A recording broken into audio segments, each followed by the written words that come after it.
दोस्तों, पैंडेमिक से पहले दुनिया के सारे फाइनेंशियल एक्सपर्ट्स इस बात पर यकीन करते थे कि 2030 आते आते चीन अमेरिका से आगे निकलकर दुनिया की सबसे बड़ी इकोनॉमी बन जाएगा। लेकिन आज इस एनालिसिस में काफी सारे बदलाव देखे गए।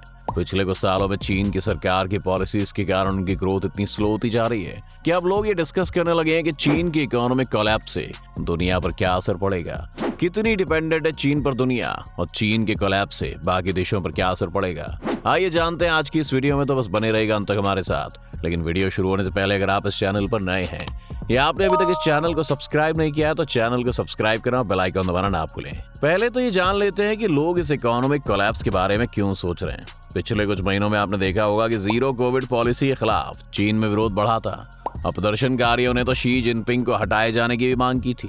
इस प्रोटेस्ट का एक पहलू इकोनॉमिकल भी है। चीन की सरकार के कारण उनके बिजनेसेस से लेकर वर्किंग क्लास लोगों को भी बहुत नुकसान हो रहा है। साल के दूसरे क्वार्टर में चीन की जीडीपी में सिर्फ 0.4% की ग्रोथ देखी गई थी। चीन में रिटेल कंजप्शन में 0.5% तक गिरावट आई है। और शंघाई जो चीन का बिजनेस सेंटर है और जहां पर लॉकडाउन बहुत ही आम हो गया है, वहां पर तो अक्टूबर में 6.7% की रिटेल कंजप्शन में गिरावट दर्ज की गई थी।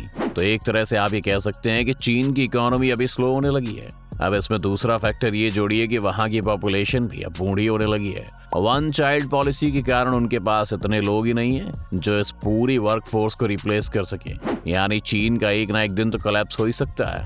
और अब आते हैं इसके इम्पैक्ट पर। इस पर भी अलग अलग राय हैं। एक तरफ वो लोग हैं जिन्हें लगता है कि चीन के कोलैप्स के कारण सप्लाई चेन में डिस्टर्बेंस आ जाएगी, पूरी दुनिया परेशानियों से घिर जाएगी और एक बड़ी आर्थिक मंदी भी हम देख सकते हैं। लेकिन इसी के विरोध में कुछ लोग ऐसे भी हैं जो दावा करते हैं कि चीन के इकोनॉमिक कोलैप्स से दुनिया पर कोई असर नहीं पड़ेगा। वैसे तो चीन हमारा दुश्मन है, लेकिन हम फैक्ट्स को भी ध्यान में रखेंगे, जिस वजह से असल बात तो ये है कि चीन के इकोनॉमिक कोलैप्स से पूरी दुनिया का नुकसान होगा। जो लोग ये दावा करते हैं कि चीन के कोलैप्स से कुछ नहीं होगा, वो सोवियत यूनियन का एग्जाम्पल बार बार देते हैं। अपने कोलैप्स से पहले सोवियत यूनियन दुनिया की टॉप 3 इकोनॉमीज में से एक थी। सोवियत यूनियन और आज के चीन में काफी सिमिलैरिटीज हैं।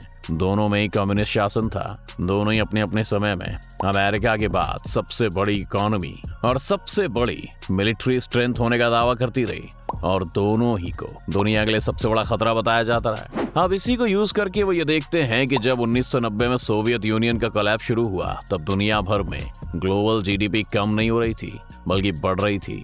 और 1990s में इकोनॉमिक नंबर्स देखें तो वो शानदार थे। यहाँ से फॉल्स नैरेटिव निकाल लिया जाता है कि सोवियत यूनियन के कोलैप्स ने दुनिया की इकोनॉमिक ग्रोथ में कोई नेगेटिव इंपैक्ट नहीं डाला, बल्कि वो उसे ज्यादा पॉजिटिव बना गई।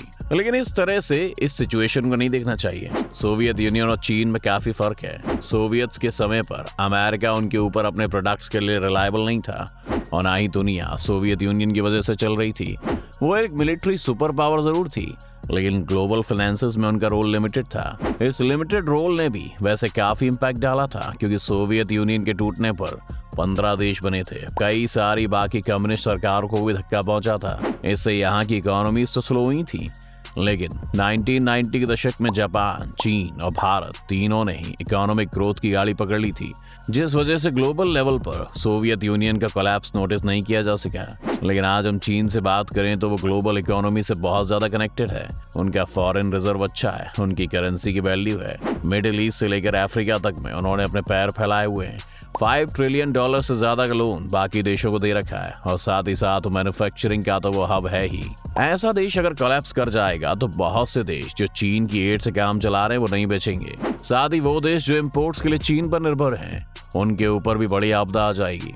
हो सकता है कि कुछ देश इनडायरेक्टली भी इस कोलैप्स की चपेट में आ जाएं। जैसे कि अगर हम भारत की बात करें तो यहाँ चीन के कोलैप्स से सभी की खुशी होगी, लेकिन भारत की फार्मा इंडस्ट्री जो दुनिया भर में दवाइयाँ सप्लाई कर रही है वो पूरी तरह से कोलैप्स कर जाएगी, क्योंकि हमारा ज्यादातर रॉ मटेरियल हम चीन से ही मंगवाते हैं। इसके अलावा की इलेक्ट्रॉनिक कंपोनेंट से लेकर कई सारे रिटेल प्रोडक्ट्स हम डायरेक्टली चीन से ही खरीदते हैं। जब मार्केट से सभी को चला जाएगा तो भारत में भी परेशानी होगी। जब सोवियत यूनियन कोलैप्स हुआ था तब ग्लोबल इकोनॉमी में उसका शेयर 7% का था।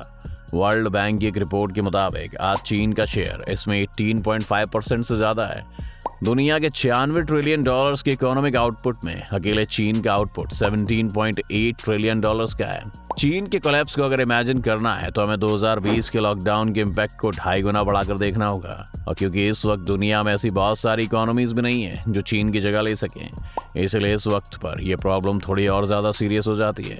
IMF ने अक्टूबर 2022 में अपने चीन के GDP फोरकास्ट को एडजस्ट करके 3.2% पर गिरा दिया, जबकि चीन इस साल 5.5% की दर की ग्रोथ एक्सपेक्ट कर रही थी। यूं तो ग्लोबल आउटपुट और GDP जैसे कई और कंफ्यूजिंग नंबर्स हैं जिनसे हम आपको समझा सकते हैं कि चीन दुनिया के लिए क्यों इंपॉर्टेंट है।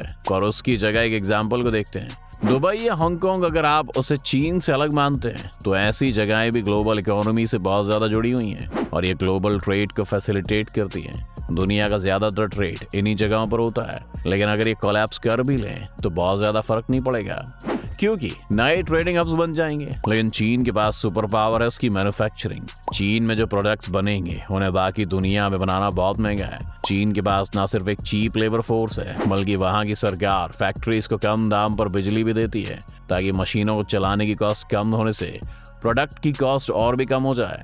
अब इस तरह का दूसरा देश ऐसे समय में ढूंढना जब दुनिया में सरकारें दिवालिया हो रही हैं सबसे बड़ा मुश्किल काम होगा। पर ऐसा नहीं है कि इसमें हमें कुछ पॉजिटिव नहीं मिलेगा, स्पेशली भारत को।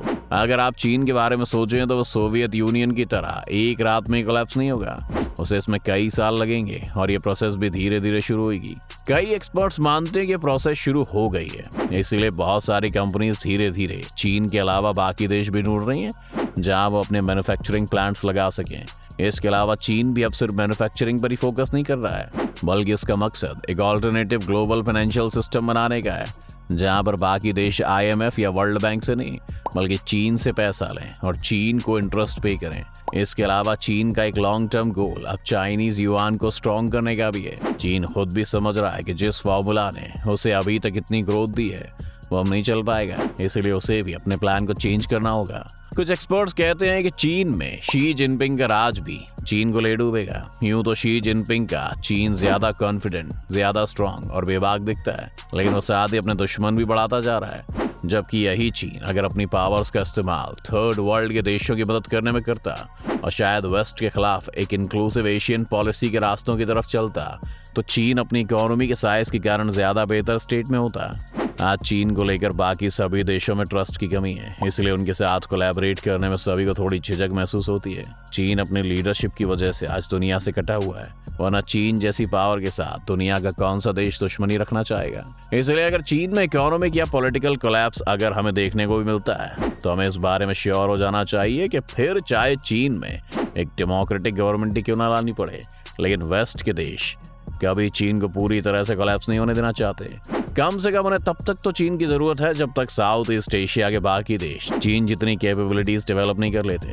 खैर, आपको क्या लगता है कि क्या अब भी चीन 2030 तक दुनिया की नंबर 1 इकोनॉमी बन सकता है या फिर उसका अब ये स्लो होने का ट्रेंड जारी रहेगा और बाकी देशों से टेक ओवर कर जाएंगे? आपकी क्या राय है हमें कमेंट सेक्शन में लिखकर जरूर बताएं। उम्मीद है आपको आज की इस वीडियो से काफी कुछ नया सीखने को मिला होगा। अगर आपको वीडियो पसंद आया तो वीडियो को लाइक करें और अगर आप इस चैनल पर नए हैं तो जाने से पहले चैनल को सब्सक्राइब करना भी ना भूलें।